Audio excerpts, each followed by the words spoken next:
Well, hello everybody, and welcome to this session, which we have called Speak English with Confidence in Business. We've got lots to talk about. I'm David. I'm the managing director of Perfectly Spoken, but also a very old and experienced language teacher of business English as well. And today, as always, I'm joined by Stephanie. Stephanie, who is our head of education at Perfectly Spoken, and also a highly experienced business English language teacher. Hello, Hello, Stephanie. everybody. Hello, David. Great to be here for this session. As David said, we've got lots of really practical tips, suggestions to talk through today, haven't we? We have indeed. So the format for today is I'm going to give you a quick introduction to, and we're going to look at, why business English is so important, some of the most common challenges, but also we're going to start with some questions that we want you to answer, to give us your thoughts, because it's really important we hear from you. We might not comment on them at this stage, but maybe towards the end. But please do write in. We love to hear from you. So write in the chat. And Absolutely. yeah, and as I was just Stephanie going to says, say, we're going to give you some very practical tips on how to really improve your business English. So let's get started, shall we, Stephanie? absolutely. And as David said, we're going to go straight into looking at some questions that we'd like you to think about. We're giving you some time here to think about these. And then if you'd like to type into the chat, that would be fantastic. And we can talk about some of these at the end of the session. Yeah. So, do you use business English at work? In what circumstances? How confident are you? Are you very confident, a little confident, not at all confident in using English at work? Any specific situations where you feel more comfortable or less comfortable, less confident? Um, do you do anything about improving your English at work? And then also, hmm. Are there any areas you would like help in to help you improve your English at work? And of course, Okay, we're so please, particularly interested in that last one, aren't we? Anything that you would like that you feel that would really make a difference to your business English. So please do have a think about these questions. and write in the chat. Okay, so very briefly, let's have a look at the importance of business English. So, why is it so important? Well, clearly, with 1.5 billion speakers of English as a first language or as a second language, it's quite naturally the international language of business. And it's incredibly important for careers, for professionals, and for job opportunities. In a recent survey, 80% of people who replied said it was absolutely critical for their job opportunities. So, yeah, it really is essential. And of course, it's fundamental when you want to build professional relationships, whether you're on LinkedIn, whether through work, you really need to make sure you are honing your business English skills. And quite naturally, it gives you confidence when you are in meetings and presentations, having a good command of business English. And this goes about your speaking, your writing, and and of course your vocabulary, areas we will look at in a little while. And of course, if you are confident, if you are comfortable with business English, then you will be able to negotiate better and your writing skills will be better. And of course, for your company, that will deliver better results. So they want you to have great business English as well. Now let's have a look at some of the key common challenges, the problems that people face when studying business English. Let us know, do you have any of these? Do these affect you? Apparently, 1 in 3 people who need business English, who use business English, they do not have confidence when they are speaking. And that will become apparent in business meetings. Another big area, I would have this in a foreign language as well, is that you think in your native language first and translate. What happens then? It causes confusion, it slows things down, it makes things awkward. This is also, it's with your pronunciation and clarity. These are absolutely essential areas, and people do struggle with those. And of course, today, with the internet, with the way that we're communicating, writing emails and reports in a professional tone is essential. And Stephanie's got some really useful tips on this area.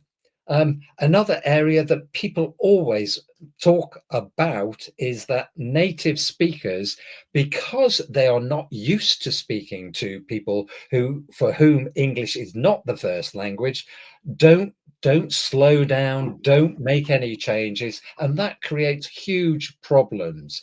How do you overcome this? Well, practice, practice, practice. Again, we'll be talking about this. And of course, the final thing that I've got on my slide is that people don't have enough time to practice. That's a common problem for everybody. But unfortunately, there are occasions when you just have to find the time, I'm afraid. Okay, now let's be practical. Over to Stephanie. Please share some words of wisdom. Okay, welcome again if you've just joined us. So, as David said, we wanted to make this session quite practical as well. So we're looking for your input, but we also want you to take something away from the session today. So what we've done is we've identified 3 areas that we think are really important in business English.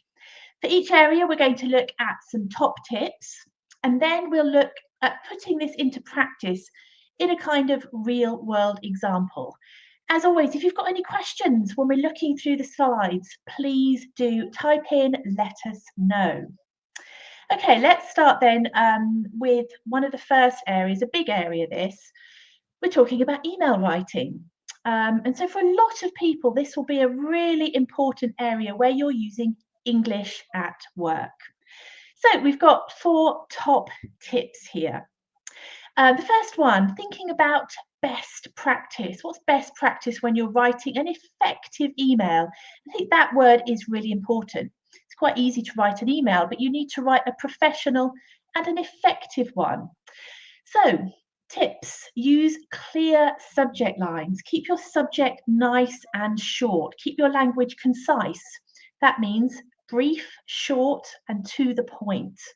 And remember that you, of course, need to use a professional tone. This links up with the second point. So again, we're talking about being direct and structure your message logically. So make sure that it's following a logical order. Remember, you want it to be very easy for the recipient, the person who's reading your email, to understand what you are expressing, what your message is. Some common mistakes here. A lot of people think that long sentences equal good English. Now, that's not always the case, is it, David? Certainly not. So again, we're trying to keep our sentences concise.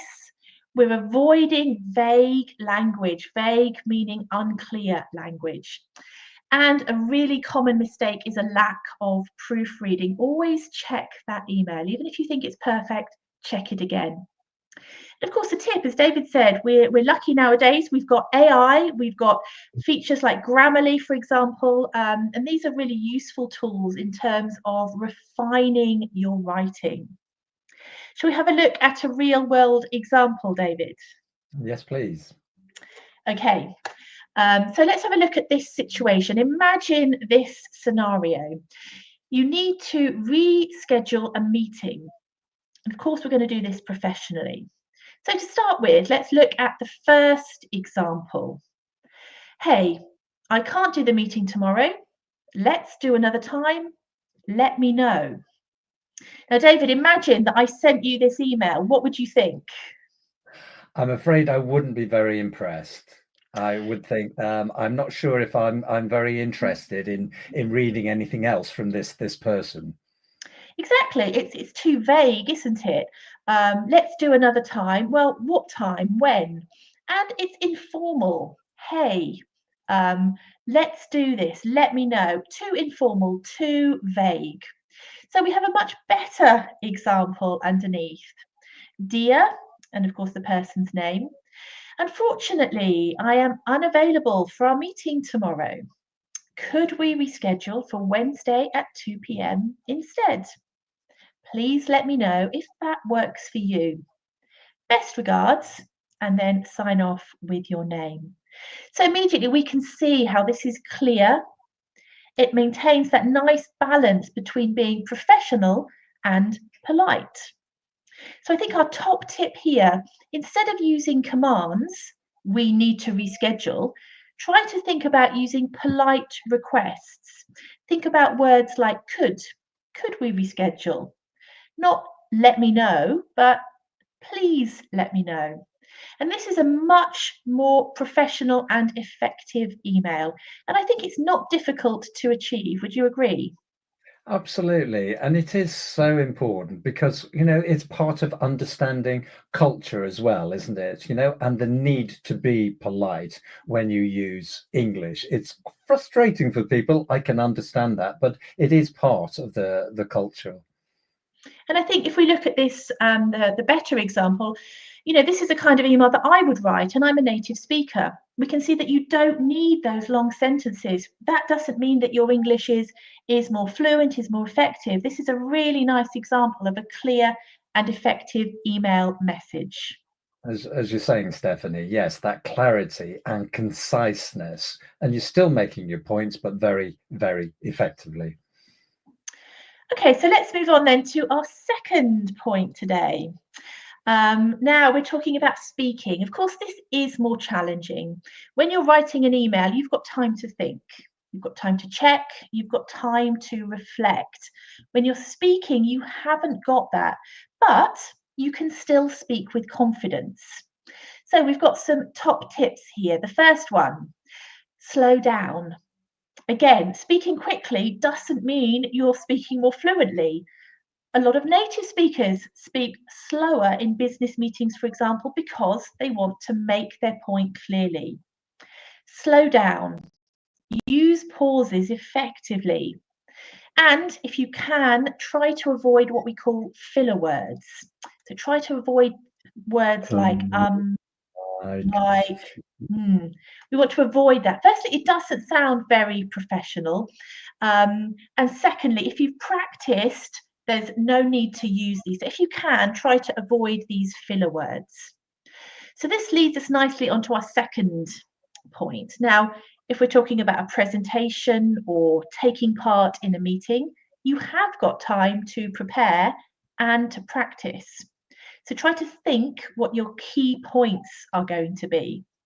And if possible, why not practice with a colleague? You might feel nervous, but it will give you confidence when you then go to your meeting or you go and deliver your presentation. Pronunciation. I think a lot of students worry about their pronunciation. They worry about having an accent. I think having an accent is great. You don't need to get rid of an accent. What's important, again, is speaking slowly, clearly, and focusing on intonation. So your voice is going up and down at the right times. If it's a question, your voice is going up to avoid that sort of monotonous sound. So think about intonation in order to sound more natural. Practice strategy here. Now, nobody likes doing this. I certainly don't like doing it, but it's a good idea. Record yourself. Listen back. Are you pausing too often? Are you not pausing enough? Have you got that nice intonation? Are you using too many filler words? So if you record yourself, it will help you to improve. I think those are a really great tip, Stephanie, because I think, the idea of speaking slowly and clearly and making your points and doing the preparation beforehand are absolutely essential. It will give you so much more confidence when you are in a pressurized situation where it is very difficult to speak in another language. Absolutely. So as we said, we're going to look now at a real world situation, a real example. So let's have a look at this scenario, this situation. Imagine you're leading a team update in a meeting. So you know what you want to say before the meeting. So write down the key points that you want to cover. And the next point, again, I can't emphasize this enough. Rehearse aloud. Don't just read your points, say them, hear your voice, say them aloud in order to refine your delivery. Let's have a look at an example. I'd like to give a quick update on our project. First, we've completed phase 1. Second, we're on track for phase 2. Lastly, we need input on the final phase. So again, hopefully you can notice that it doesn't need to be long, complicated sentences. What we're thinking about is communicating that message in a very clear way. So why does this work? Well, it's very structured, isn't it? We can see words like firstly, second, lastly. It sets expectations. You're telling your audience, the other people in the meeting, what you're going to do. I'd like to give a quick update. And it invites engagement at the end. We need input. So in a very brief sentence, you're explaining what you've done and what you need to do. David, what do you think?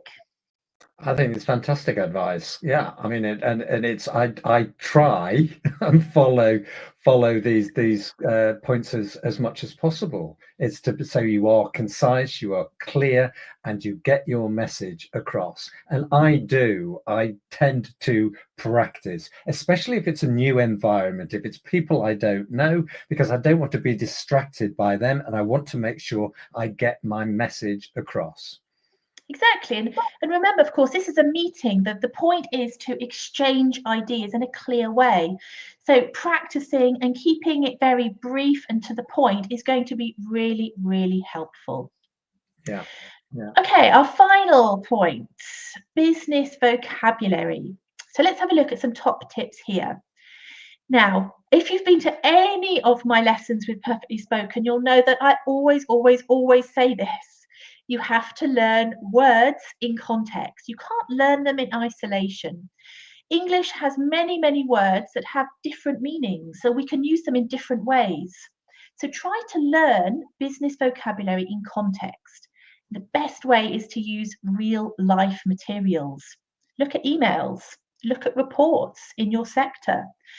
Access business news. Notice nice vocabulary and notice how it's being used. Again, with the second point, use the right phrases. You're using English at work, but that doesn't mean that you need to know all the vocabulary for all different areas. Start with your area. What's your field? What do you work in? Try to find common expressions that are relevant to your area. Next, and again, this is super useful. If you can, try to use the new words, the new expressions. If you use the vocabulary, you activate it. It's not passive anymore, it becomes part of your English. So if you can, try to use a new word, a new expression in conversation with a colleague or maybe in an email correspondence. Even better, if you have some native speaker colleagues, don't be afraid to ask them for some feedback. I think, and possibly I would like to know what you think about this, David, but as a native speaker, people might feel that they don't want to correct, that it would be seen to be rude. But if your colleague says to you, how was that sentence? Did I use that word correctly? Then of course you're happy to give feedback. Absolutely, yes, because I just think it's so commendable that they're making an effort and they want to Exactly. improve. I think, and I think this whole idea of learning in context is absolutely vital. The worst thing you can do is actually, just learn words in isolation, and then they have no context, and so they won't sound right. So you need to try and learn that vocabulary, as Stephanie says, but then test it as well. And once you know that you are using it in the right context, that will also give you confidence as well to use it, and it will become part of your mainstream. It's not, it's not an immediate fit, but it's you have to work, but it's worth it. Absolutely. And our tip on this slide is keep a phrase book. Now, this doesn't have to be a paper and pen phrase book. I mean, I'm quite old fashioned and I like a paper and pen, but maybe you prefer digital format. That's fine. But the important thing is that you're recording, you're noting down nice expressions, how they're used, and review it. And then, as we said, try to use this the next time you have the opportunity to speak or write in English. Okay, so let's have a look then at using business phrases. So let's imagine this situation. You're in a meeting and your manager asks you about your department's performance. Now, you could say, sales are good this month. We're selling more than last month. Now, David, if you asked me and I responded like that, what would you think? I think I'm not sure how passionate or interested you are about us or the actual sales, if I'm honest. It's quite simple, isn't it? I mean, there's nothing wrong with it in terms of the grammar, and we I understand what it means. But again, we're thinking understand the about, message. we Yeah, understand the message, but we're trying to incorporate some business English here. So let's have a look at a better response. Sales are looking strong this month. Instead of good, they're looking strong. We've seen a steady increase. Now, again, you're giving extra information here. So you're saying it's a steady increase. It's not a sharp, it's a steady increase. So you're giving your manager extra information just by using that word. If we keep up the good work, we should hit our target. What a great expression that is. So why is this more effective? Well, these phrases, they're common business phrases and they sound very natural. As David says, the first response was a bit simplistic, whereas the second one, much more engaging. It sounds like I know what I'm talking about. absolutely. So you've got quite evidently there's a strong command of business English, but also it shows your skills as a business person as well, which is what I really want and excites me. Exactly. And it's not difficult to do. What we're thinking about is looking at replacing, taking an everyday word and replacing it with a business phrase. So instead of sales are good, sales are looking strong this month. So you're taking something that's quite simple and everyday and just replacing with some key vocabulary. And again, it's going to take practice. But just making one change every time is going to make a big difference. Absolutely. It's fantastic, very useful. Thank you, Stephanie. So we're going to have, I think, three key takeaways from our very brief overview there. So 3 key points here that I think we'd like you to remember. First, be prepared. As we said, yes, of course, with emails, you've got time to think, but you have also got time to think in a lot of situations with speaking. If you're giving a presentation, if you're taking part in a meeting, you've still got time before to think about what you're going to say. Practice. You need to practice. Nobody likes recording themselves, but it does work. And I think I really like the last one, which is learn from mistakes, because I think when we learn something new, whatever field we're talking about, of course, we're going to make mistakes. We're not going to do something perfectly the first time we do it, but we can't just give up. So you learn from your mistake, you do it again, you do it better. And that's how we see improvements. Absolutely. And I think this is so critical because when you do that, you gain confidence as well with your speaking, with your writing. If you make a mistake, as long as you communicate, you will communicate successfully, then you will gradually improve, and those mistakes will disappear as you become more confident. Exactly. And remember, language is about communication. So you, as David said, you will get your message across.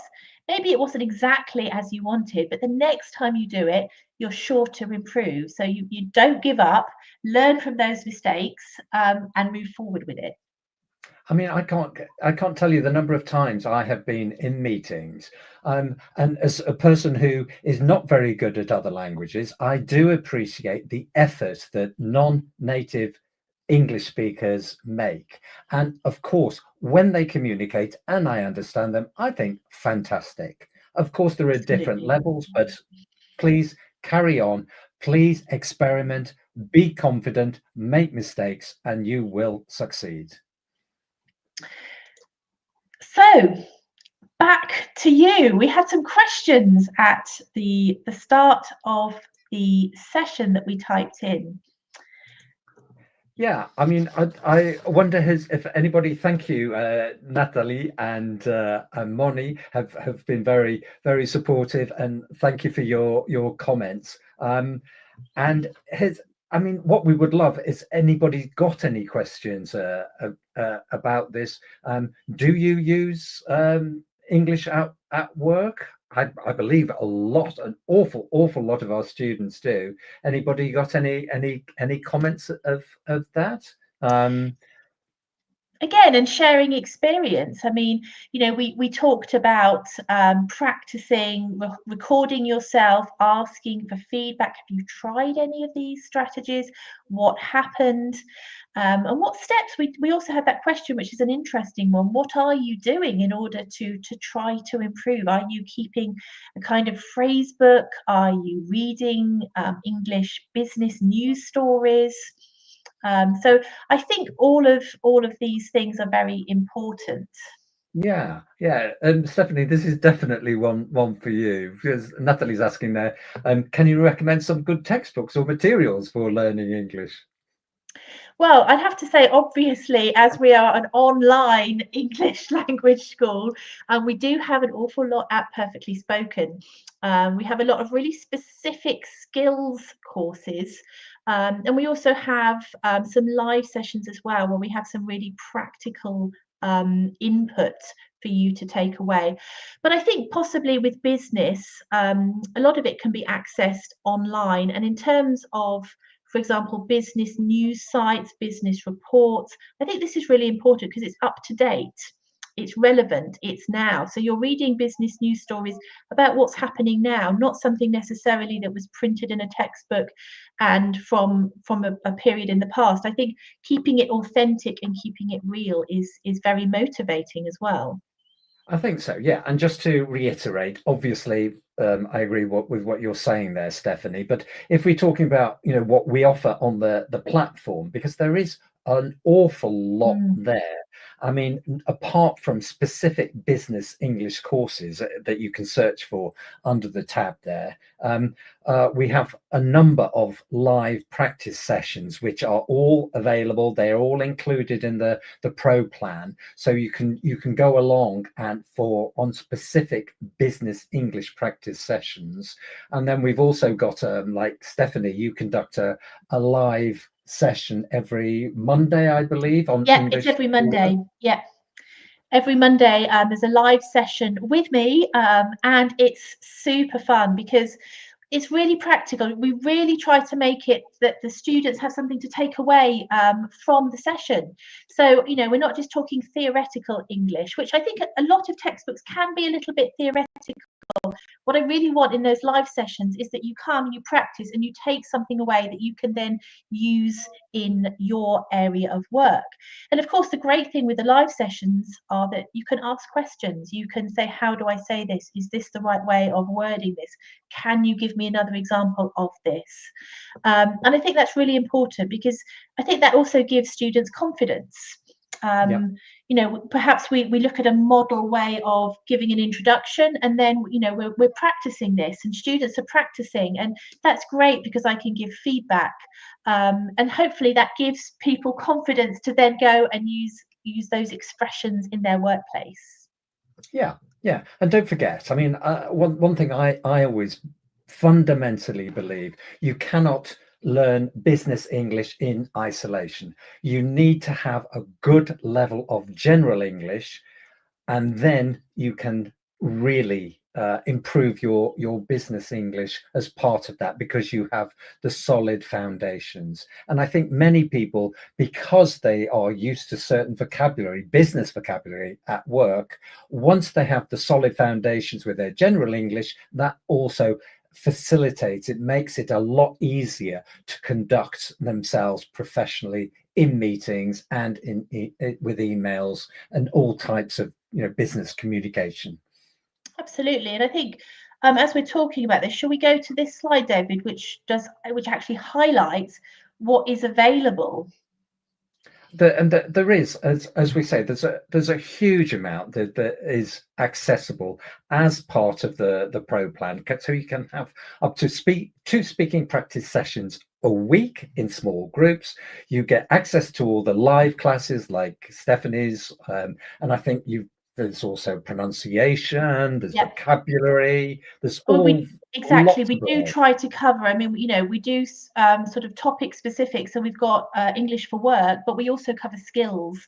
So we have a dedicated pronunciation practice session where we have a different topic every week. So we have, for example, 50 different topics throughout the year just on pronunciation.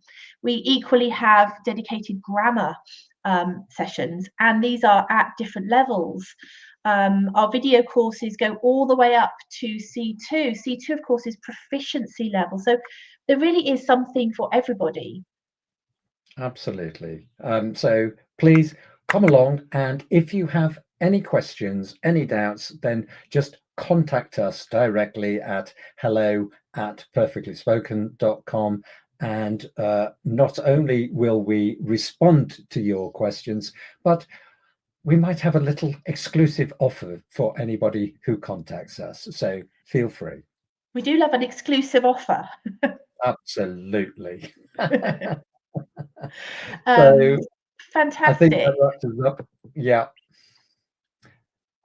So thanks everybody for joining us. Thank you, Stephanie, as always. Yeah, hopefully, as I said, lots of people joining, and hopefully you've taken something away from the session today. And what we really want to communicate is that confidence. Have a go, try. So please do, next time you have that opportunity, do try to use English in the workplace with confidence. Indeed. And until the next time. Thank you, everybody. Goodbye. Bye-bye.